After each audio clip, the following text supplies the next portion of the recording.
Number one thing, what I've seen throughout my mentorship and mentoring these executives is consistency. A lot of times they would just start doing branding and working on their video content and getting their message out there, and then they will fall off. Consistency is key. It's so important. And authenticity. Sometimes they don't want to really unleash that story within. They don't want to get into that depth of who they are, because a lot of people will not talk about their health challenges or about their private life. I decided that I will come out with this story because I want to connect with others who are in the same, I would say, boat as me, who can learn from me. Because at the end of the day, Jennifer, people connect with you on one thing, based on an emotional connection. If there's no emotional connection, they won't be interested in your story. They won't even want to buy your services or products. So become emotional, get into your story, and that in itself will create a very strong personal brand. Welcome to the Super Clinic Project Podcast, where we take regular clinic owners and turn them into cash-based multi-millionaire entrepreneurs. Warning, if you're a doctor who listens to this podcast regularly, you will make millions of dollars. Do not listen to this podcast unless you want to be a successful clinic owner who helps thousands of patients achieve their health goals and adds more money than you can imagine to your bank account. You've been warned. Welcome to the Super Clinic Project Podcast, where we take regular clinic owners and turn them into super clinic owners. I'm one of your hosts, Jennifer Gligoric, and today is just me with an amazing guest that I know that you're going to love, and I'm so excited to bring to you.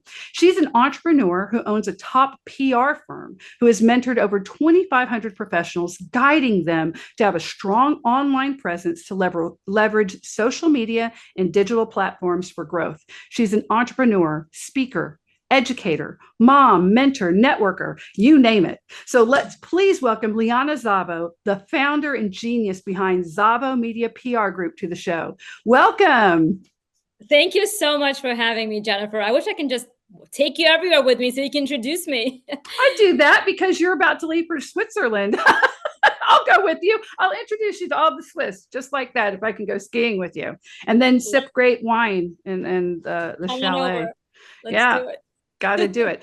Well, you have a very unique story. So I was reading how you were married very young, you had a toddler, and then you experienced a devastating divorce when you were like 20. And then only a few years later, you battled an autoimmune disease. And so it just seems that's so overwhelming at such a young age. How were you able to overcome these major challenges to become the person that you are today? For many, that would tank them, but you took that on, and well, here you are, jet setting around the world. Jennifer, it's been a journey, a roller coaster to say the least. And I think that everything that tries to bring you down, every setback gives you a greater comeback. And that's exactly what happened to me. I saw an opportunity in each failure. I would say that, yes, getting divorced can be a failure to so many, but there's also an opportunity of finding yourself. A piece of you dies, but I found myself, and I had reinvented myself in so many ways that were I'll never be able to get that chance if I were to be still married. So I think that there's a beauty in everything, and I found that beauty. And even when I got my autoimmune disease at 25 years old, because of all my stress, because I juggled so much as a single mom, and I was not someone just who would be a slacker. I went after my dreams and aspirations, and I'm so ambitious. And I think that that's what really added to my burnout. And a burnout causes an autoimmune disease and inflammation. And so even that in itself, I learned so much about holistic methods of how to overcome and treat yourself holistically and not fall into the hands of doctors. I'm not saying that all doctors don't know what they're doing, but who I went to, they would just suppress my I would say symptoms with just cortisone shots. And when I started going to the right doctors, that's when I saw a big change and shift in my mindset. It all stems from the mindset. So when I started to change my mindset, Jennifer, that's when it actually happened for me and not to me. I love that, because the doctors we work with over 1,000 clinics in the US and Canada, and we work with functional medicine, chiropractors, decompressionists, people who are working with hormones, people who do stem cells, a lot of things that insurance doesn't want to work to, because they actually get people well. And it's not the traditional path. They're anti-surgery, anti-heavy pharmaceuticals. Let's see how we can work with the body. Let's see, I'm working currently with chiropractor that is in Northeast Washington State, and he will have them journal and talk about positivity. And he said it's with them, with their mindset, they get so into almost like they're addicted to feeling bad. You know how some people, like, there's that song, I'm only happy when it rains. I'm only happy when it's complicated. It was a fun emo song in like the 90s from Garbage. But there are some people who just get conditioned to get off on it, right? And so you have to break that mindset so they can let in wellness, let in the idea that a new normal doesn't have to be them just tolerating pain. They can actually move through it. So that's great. That is very inspiring, because those are the types of clinics that we work with. So I know they're all going to be like, yeah, that's what that's what we do. So, as I mentioned in your intro, you've mentored over 2,500 professionals, which is just incredible. But what are some of the most common, because we're PR, so public relations, and so it's all about branding. What are some of the most common branding mistakes that you've noticed that you see them make?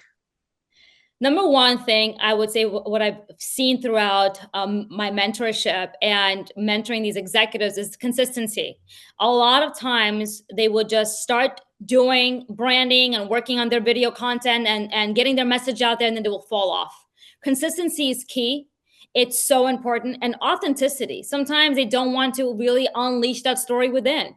They don't want to get into that depth of who they are, because within, like, right here right now, I'm connecting with you about my autoimmune disease, my divorce. I mean, these are layers to me that are very private, I would say. A lot of people will not talk about their health challenges or about their private life.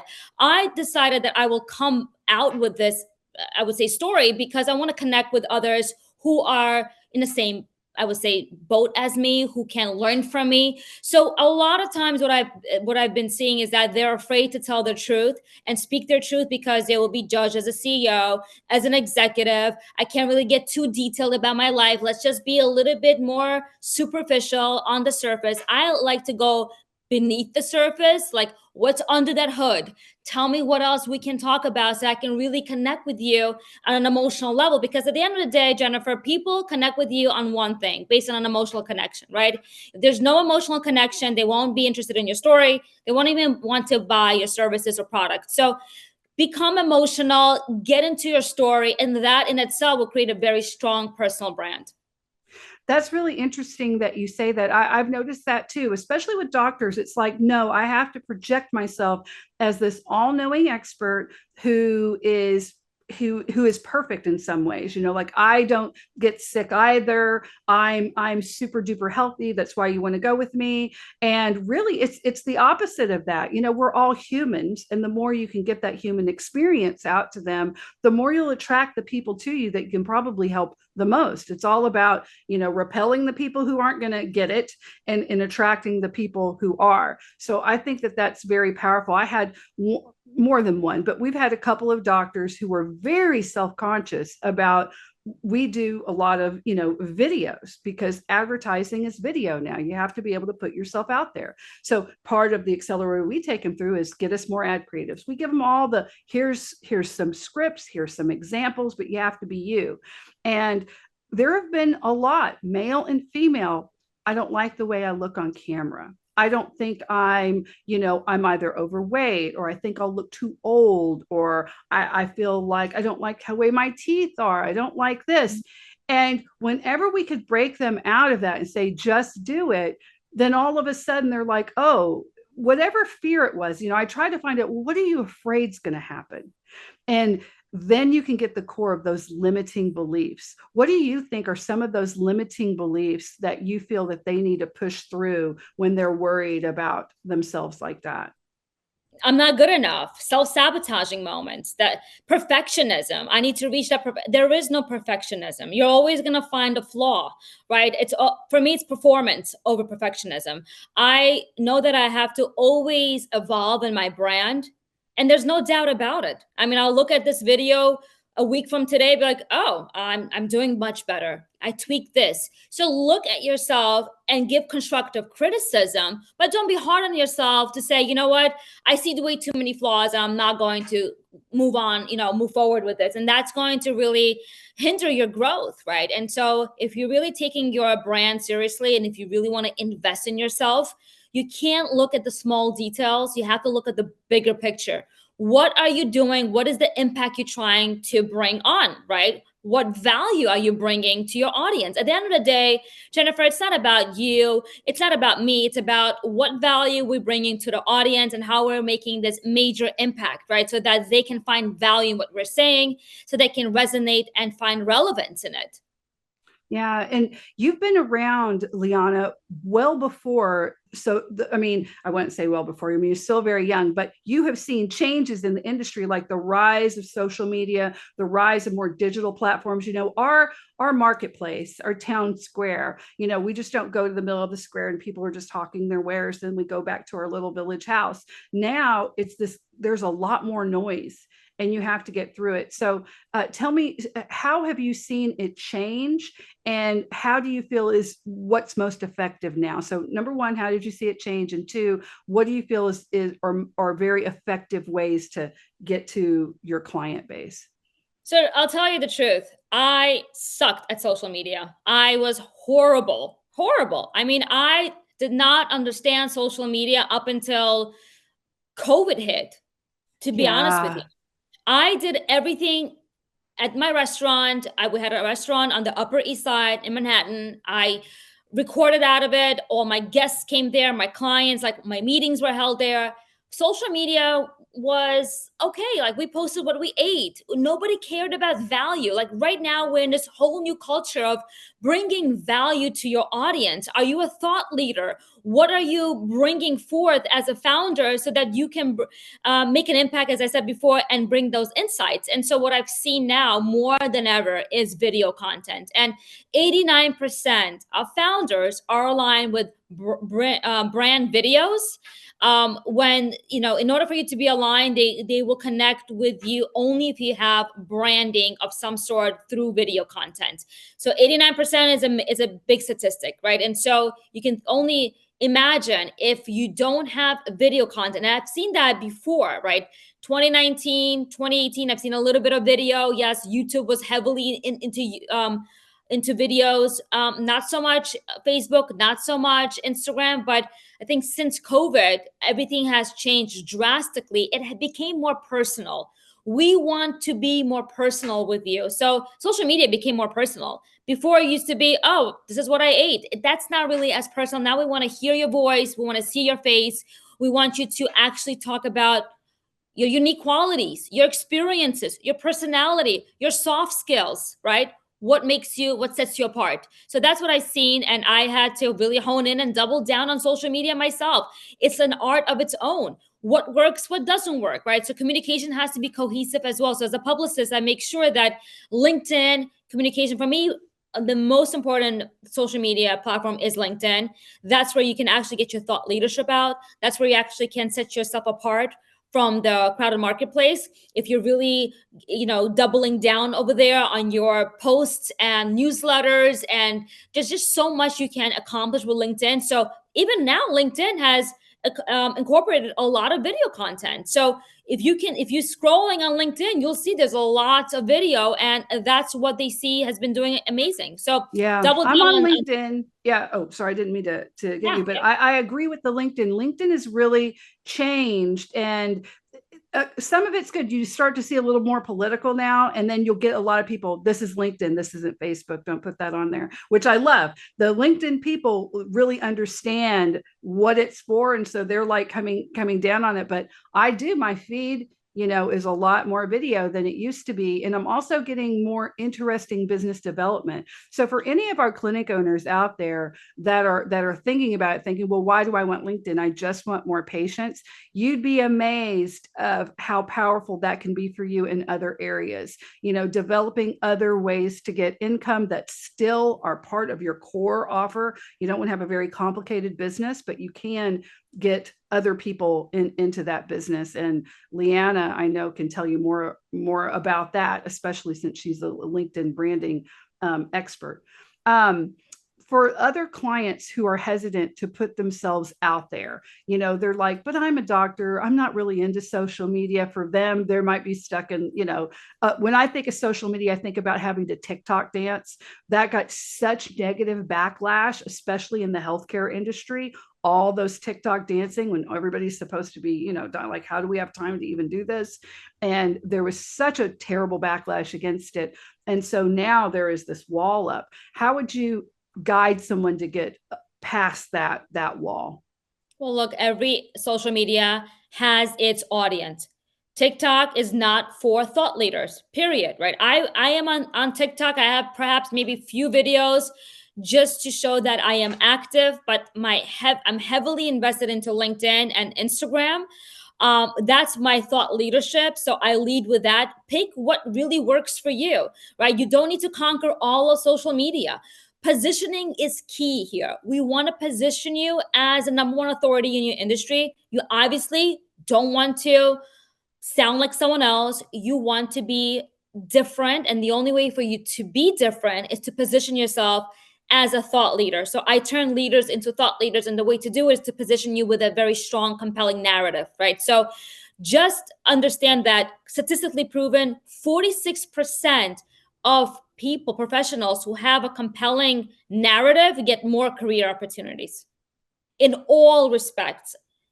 Speaking opportunities, if you think about it, I'm sure that a lot of doctors want to speak at conferences. They want to be an executive, right? They want to have that the C-suite executive feeling. And the only way to get that, if you have a compelling narrative, and that is your positioning. How are you positioning yourself and your credibility source, right? If I Google you right now, what shows up, right? You need to have a very strong online reputation, because 82% of people will Google you before stepping foot in your location, signing a contract, or even calling you. So just imagine that they will Google you to see what shows up, your credibility, and if it's even worth their time.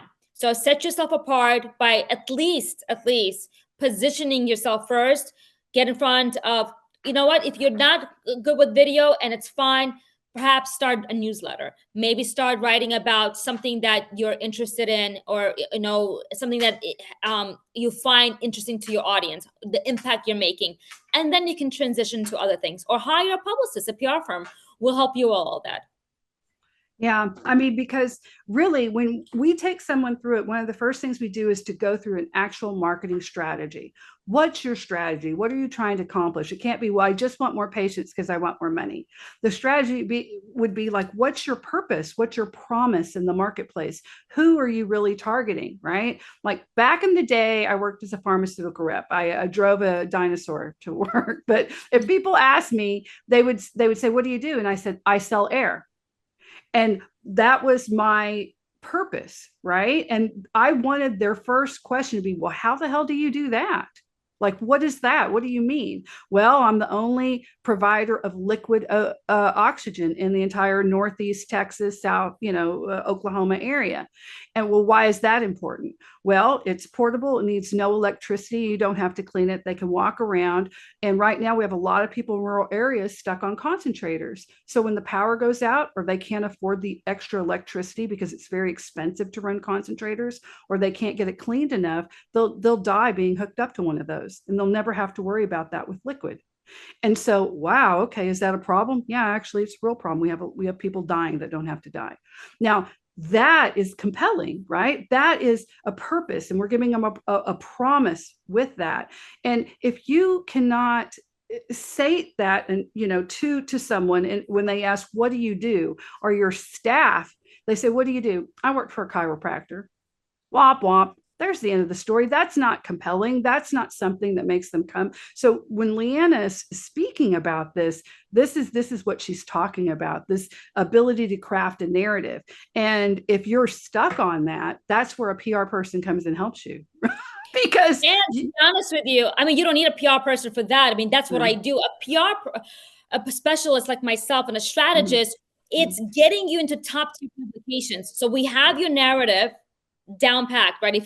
Because usually you need a personal branding expert, and I'm both, right? I do personal Mhm. branding and I do public relations, right? And so you don't need to hire out separately, but the usually this is how it works. You need a media specialist, a personal branding specialist who can hone in your messaging. Then you find a publicist who can take you to the next level and get you featured in top tier publications, on TV, speaking, on podcasts. So we take your narrative and try to then give you credibility, right? And so, Oh, see, I didn't know those were separate. Even I did not know that. So you're saying that how it normally would work, not with you, you can do both, but it would normally work. You'd need a branding person, and then you need to go to the publicist. The publicist would right, say, "You've got to give me a message. If I don't have it, they can't." Oh, okay, okay. right, Well, because I learned something it's new. a whole different animal. Like, you need to really work on, and I do both for my clients, and so I give them that. It's so much less headache for them because they don't need to go and look for now another person, because I can do it all in once for them. So that's what I help them with. And I think that it's important for them to understand that it's not just about storytelling. It's about, okay, where's your credibility? This doctor is practice holistic medicine. Now he does the same thing as the other 1 mile down the block.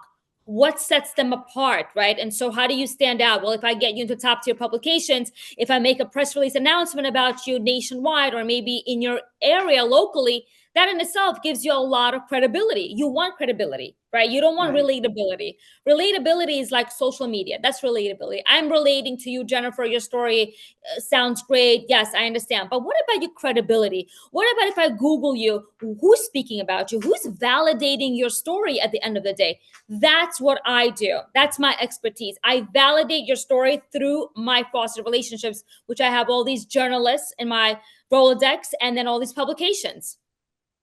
Yeah, that's good because, well, I mean, and it's when you want to take the business to the next level, right? You can do only so much, but if you're looking to really propel yourself as the leader in your area, the go-to clinic to go to, or if you're wanting to eventually franchise and go through all of that paperwork, or to have multiple locations, you want to be seen as the founder, as the true CEO, and you're hiring other people, how are you going to get, a good question to ask is, how am I going to get the best team on board? How are they going to be attracted to me? Well, another thing that this does that Liana works on is, you think that only clients are Googling you? No, staff are Googling you, partners are Googling you. There are Investors. vendors, investors, and other vendors. Everyone is looking for that. And they'll be like, look at this guy. This guy was mentioned here, here, and here, or this lady. Let's go and talk to them. Maybe we can be a partner for them. All of a sudden, the world starts to open up. And instead of you reaching out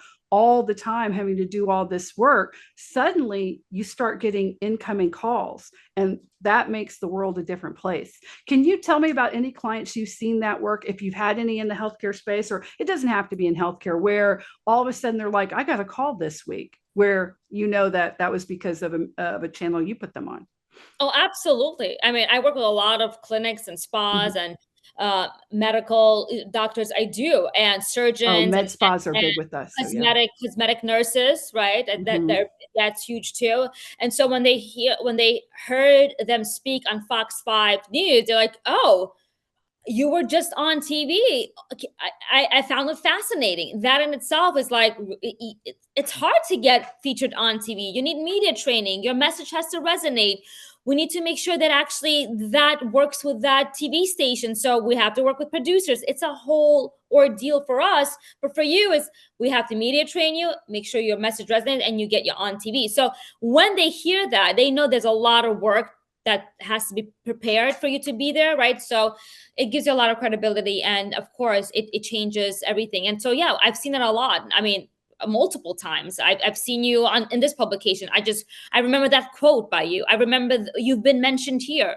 Absolutely. And it's also a conversation starter. It's an icebreaker. Yeah, you could say, oh, when I was interviewed by, like, here's a local Houston person, Dominique Saxa.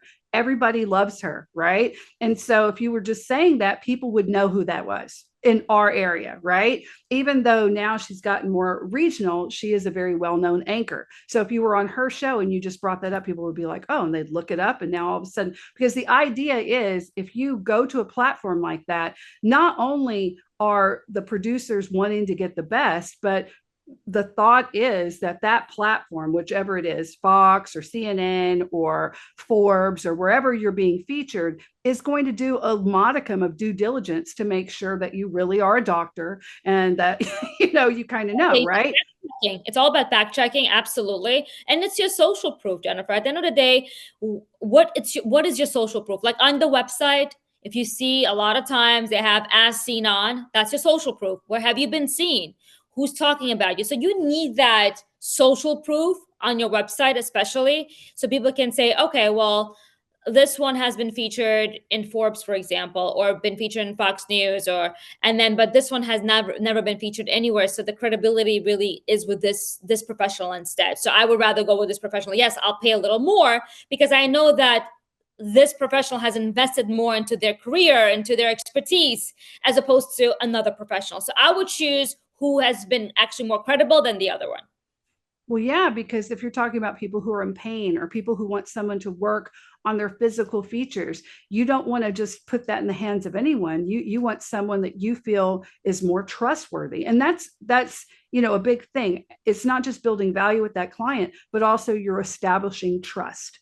Because now, if you've been on all these different stations, all these different editors have asked your PR team, well, give us their background. Well, let's look them up. Let's fact check and vet them before they get on it. So the more you're on, that's the more that you've been vetted by independent other sources as well. And so it adds layers of trust where if you've never done that, you may not have that, and it won't be perceived as that in the public.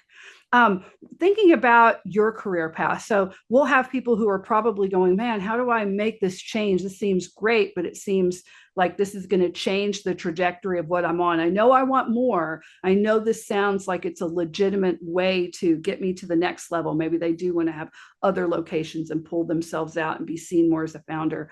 Can you share for you personally that pivotal moment or experience that shaped your career path and why you decided to make the jumps and the hoops and the work that you did to get you where you are today?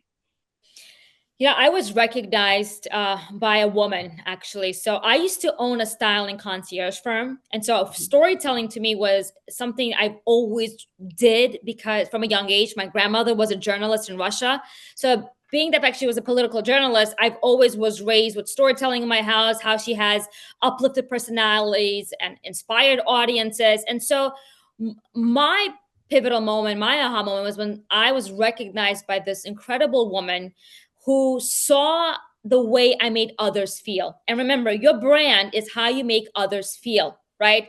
That is what's going to be remembered. It's not what you say, but it's how you make them feel. And so when she saw the way I make others feel when I style them, she says, look, I want you to become my visionary for my company. And she had a skincare line. And so she introduced me to her PR company. And mind you, Jennifer, I was rejected from 5 PR companies. I was literally, I was not hired by any of them because I was missing the biggest thing, right? Where is your college degree? Nobody cares about your soft skills, as I mentioned before. Nobody cares if you are a go-getter, ambitious, you have great energy, you are a storyteller. Like those are soft skills, right? How you engage with others. And so she introduced me to her PR firm. And at the time, my family was opening up our restaurant on the Upper East Side of Manhattan. And so when I started representing my client, she said, look, she's my consultant. Everything goes through her. I'm not going to come into this office. I live in Romania. She's going to be running everything in New York. And so I told him this, look, I have a lot of clients. And so that's soft skills right here. I know how to negotiate. I know how to leverage. I will bring you a lot of my clients and I have a great network of people. So what I want from you, I give him an ultimatum. I need to learn the ropes of PR because, yes, I'll be transparent. I'm going to have a PR agency, a PR firm, boutique firm in the next 2 years. So I need to learn as much as I can, but you're going to win a lot more with me, with my clients. And the very first client I gave them was my family's restaurant. And so that's how we started, that they agreed to it. And it was an amazing journey. I learned everything. They got my clients. And then I told them, well, thank you so much. Now I'm off on my own and I know exactly what I need to do. And still, I hired mentors along the way. But that was my aha moment where someone believed in me when I was hoping someone can see me for who I am and not because of a piece of paper saying that, yes, I have my bachelor's or my master's, which means nothing because not everyone has the grit and the ambition to run a company, right? You need to have this delusional mindset that you can do it. And I have a delusional mindset. Like I love that. A delusional mindset. Yes. And the fact that I'm in 12 countries, that's more delusional than ever. I always said I'm going to be global, but, it just took me time. And now I'm in 12 countries. So I'm very, very happy about that. And I'm excited for you. And we're already at the end. So guys, we have been talking to Liana Zavo, and she is with Zavo Media PR Group. And as a great freebie, we are going to have the link, and you're going to get to just go to our school group, go right to our website. You can go right into that. And that link is going to take you to her PR training or media training boot camp. So you'll get right into there. But Liana, can you give us your website? So they know how to reach you online. Yep, it's ZavoMediaPR.com. Great. That's wonderful. Okay. So you heard it right from her, Liana Zavo. And again, we're with Super Clinic Project Podcast. Just go to superclinicproject.com. You can like, follow, share. You can leave us a comment and we can play it on air if you want. If you have a question for any of our guests, you can just leave that recording there and we'll send it on to our guests and they can respond right to you. So just let us know. Be sure to give us a 5-star review. That's how more people see us. And thank you again. And thank you, Liana, for being here today. Thank you, Jennifer. This was exciting. You've been listening to the Super Clinic Project Podcast. If you like what you hear, subscribe and stay tuned for further episodes of the Super Clinic Project Podcast.